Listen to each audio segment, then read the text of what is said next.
Hello everyone, and welcome back to Rayman 3 HD on the Xbox 360. I am one Welsh sheep yet again, and today we are continuing through the rest of Clearleaf Forest. And if you listen closely, as time goes on during the game, you'll hear Andre sort of complain constantly at Globox. I think a minute ago I could be wrong because I wasn't really paying attention. I was busy doing my intro. Or sometimes you'll hear Andre say stuff to Globox like, "Give me a drink or I'll nibble on your arteries." And I'm like, ugh, that's disgusting. But I love it. No, I don't know. I just love the character of Andre. He just seems like a whiny sort of... I don't know, he's interesting. Anyway, see that shadow on the floor? That's actually a shadow for a room that's above that. For some reason the shadow clips through the floor. I don't know why. It's quite strange. But anyway, we're gonna have the first instance by here of us manipulating multiple transformations at once in order to get what we want. Because there are loads of multiple little rooms here, little secret rooms and nooks and crannies where we can get access to either teensy cages or just gems and stuff that we can collect, you know? And the key to really use it is by abusing the whirly whirl power along with the punchy punch power. The punchy punch power you can get from killing this guy, and the whirly whirl power, well, we already killed the guy that gives us the whirly whirl power. Jesus Christ, say that 10 times fast. By the way, one thing I should warn you guys about, if you take too long to pick up these items that come out of these here cases, well, they vanish and disappear. No, my beautiful gems. I wanted to collect all of them. So, bit of advice: if you want to get the maximum amount of points from those particular things, break the barrels while you're in your punchy punch form. Trust me on that. It's a much better thing to do. Anyway, also be careful as well, 'cause you know whenever you see those like bugs on the walls, you can sometimes hear like sort of noise. My voice is probably the single greatest representation of that noise you will ever hear, by the way. Basically, whenever you hear noises like that, you'll be able to know that, oh, there's something in the area that we can look for. I like that when games have visual audio cues to make you think, oh, okay, there's something in the area, I need to look for it. Like whenever you're near an area with a teensy cage, you'll hear a sort of help noise.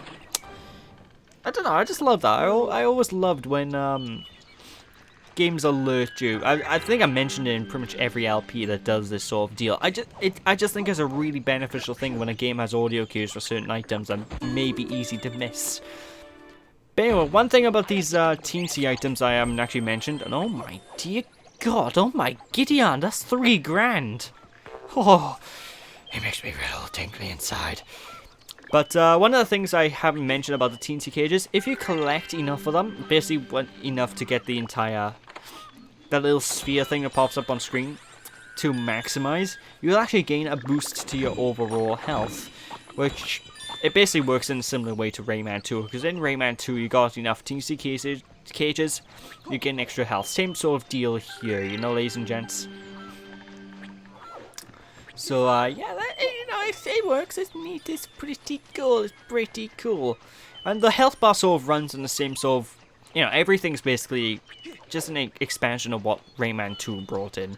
Although one thing I will say is quite strange is, whenever you do get hit, well, it's not so much strange, but it's something to make note of if you want to try and get 100% in all these levels. The more you get hit, the more you lose points. You get hit and you lose points when you do, so, but otherwise, don't get hit. Otherwise, you may screw yourself out of a bonus game some point down the line. Although, I managed to get every bonus game during this playthrough with the exception of the last one, so it's not that big a deal. Dear God, he has instant transmission! Good God, this Globox has been training under Goku or something, and oh my.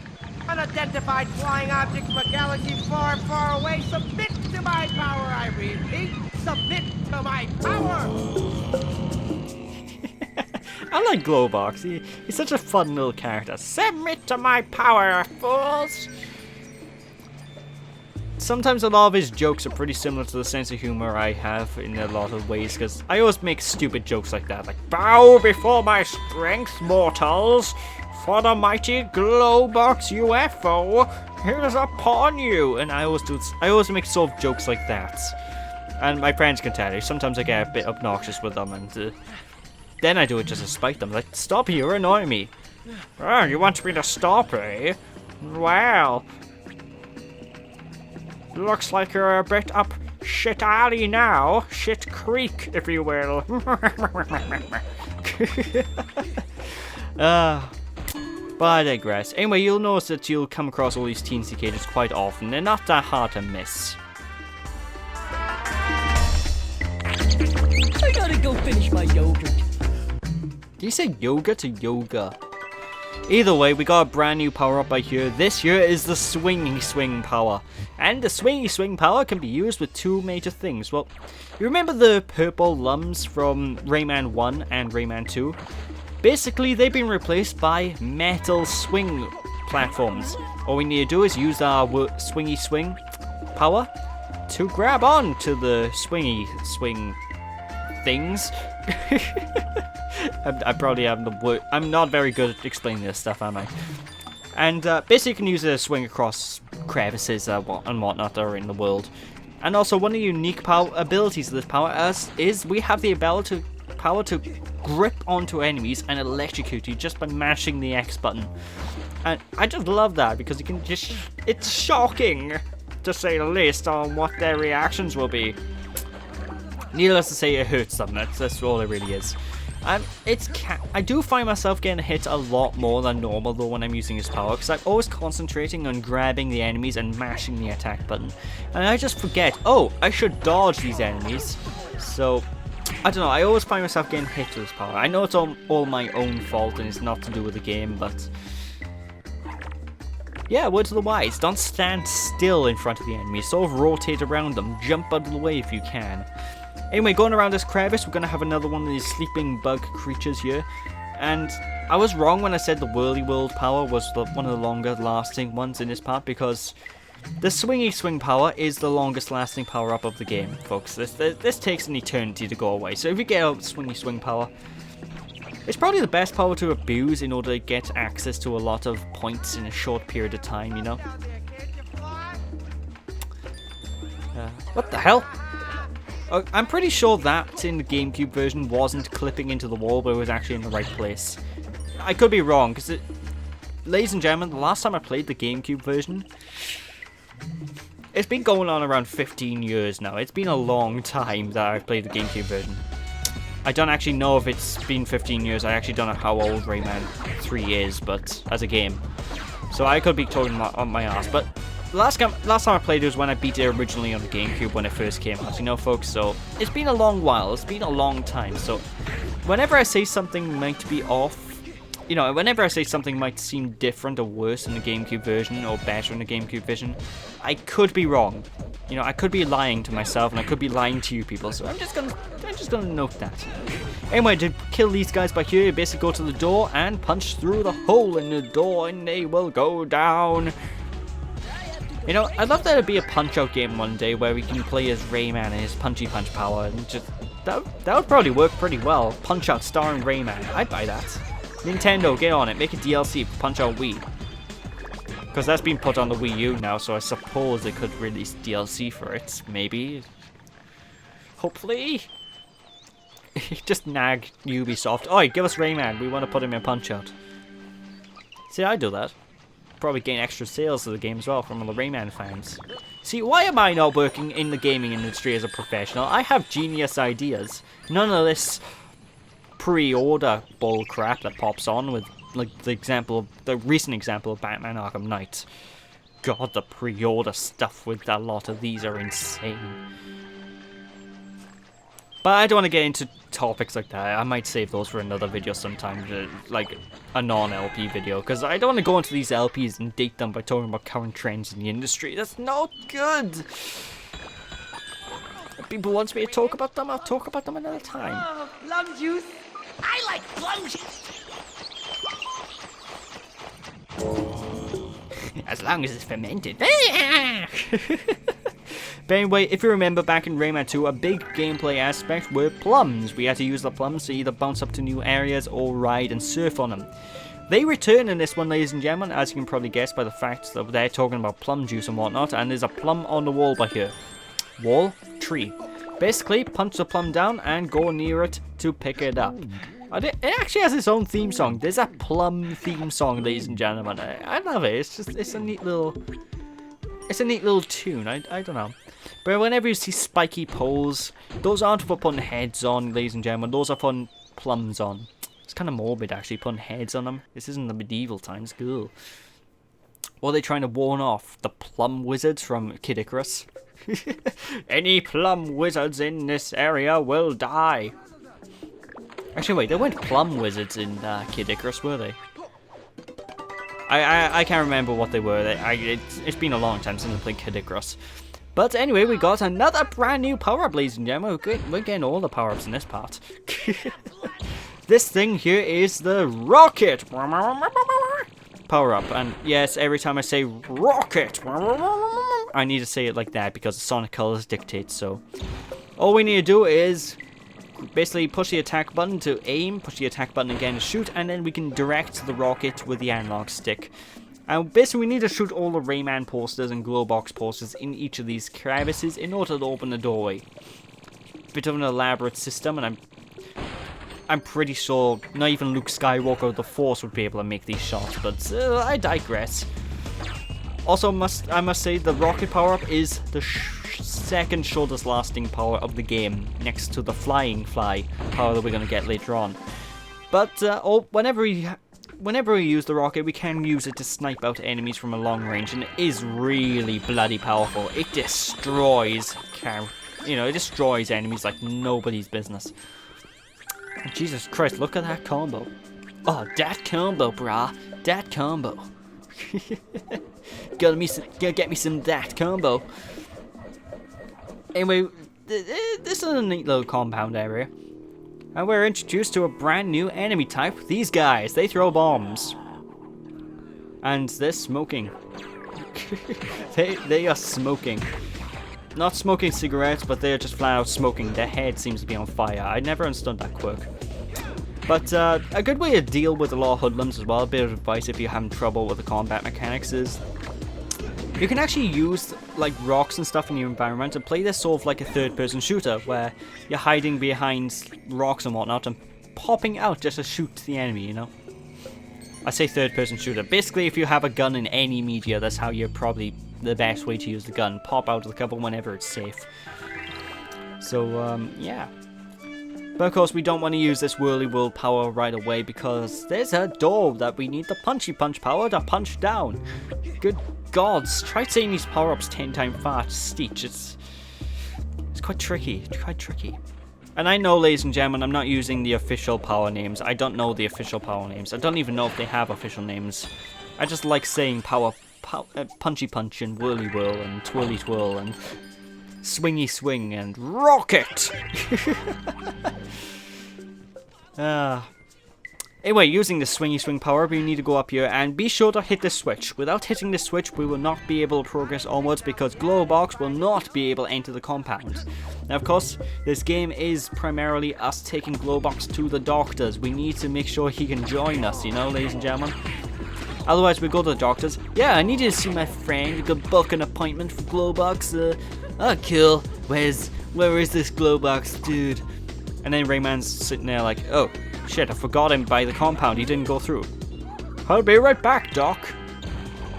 Anyway, this is basically me taking advantage of the rocket power-up perfectly because the best way to really use the rocket power-ups when you get them is to sort of stand at the same area where the power-up is, because that way, whenever you run out of power-up, you will basically gain an instant reload. It's kind of handy. It's kind of handy. Globox, are you right, brah? Interesting. Now, this is something you're going to see Globox do quite a bit during the playthrough as well. Basically, sometimes he'll burst out bubbles whenever he drinks plum juice, and you can use these as platforms in order to go in certain areas.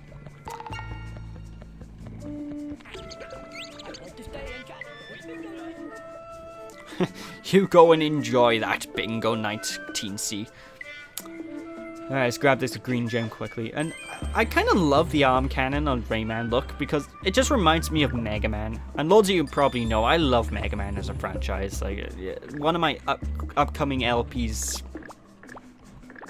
Actually, not pretty soon. It's actually in a way long time from now that you're going to see that LP, because I just realized I'm actually recording that raw footage now. And I do the raw footage months before I do the commentary, so I digress. Either way, I like Mega Man games, you know. They're quite fun games, the games I always like to go back to and return to play, you know. Anyway, one thing I want to make note of, the water graphics. Bear in mind, this was originally a GameCube title. The water graphics look amazing. Even today, I look at them and I'm sort of mesmerized by the way the water looks. And I'm a sucker for water graphics in games, ladies and gentlemen. If I see something that looks nice in terms of water graphics, I can stare at it for hours just going, oh my god, it's so beautiful. You know, I just remembered, if anyone's watched The Bug's Life, amazing movie by the way. If anyone's watched that movie, I just remember this one scene. No, Gary, no! Don't look into the light! I can't help it. It's so beautiful. And then he dies. I don't know, I always found that scene humorous and hilarious. Anyway, you might be wondering what I'm looking for right now. It's this specific bug thing. I've been wondering about this for a long time because that's all I could hear while in this area. And it was driving me off the wall mad, you know, folks.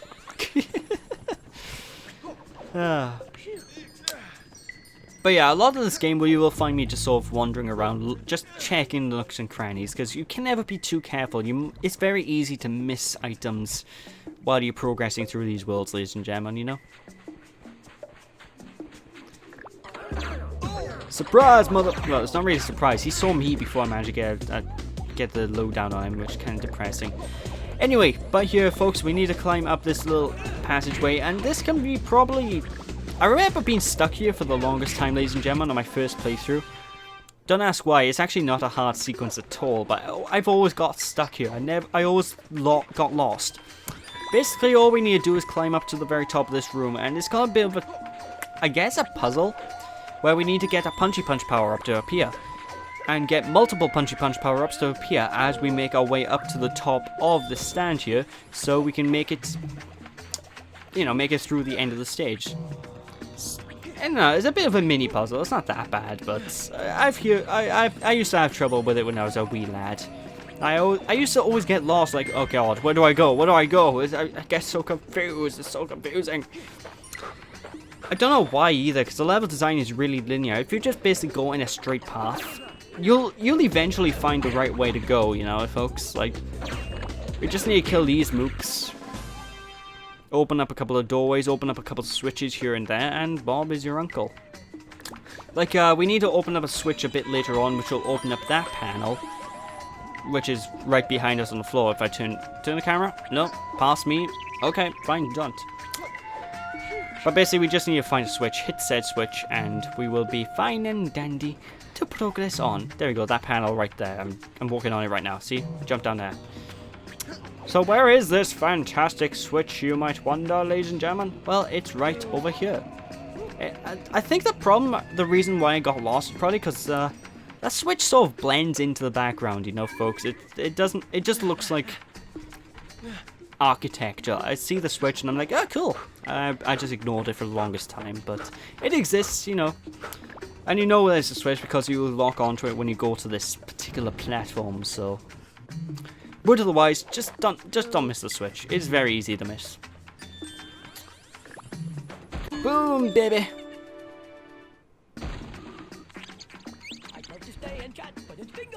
You already said that one. Oh, come on, give me some original things, teensies.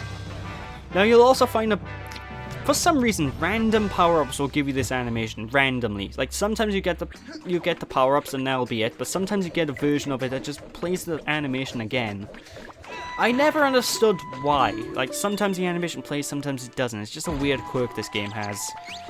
It's like they have like two separate models of these power-ups, and they're both programmed to do one thing. One's probably programmed to just play the animation, and one's programmed just to transform you without the animation, or maybe the value that says Maybe the value in the programming that says that the transformation's already played just gets wiped or something. I don't know. It's a weird little quirk. I never understood it. I've always been trying to figure it out for a long time.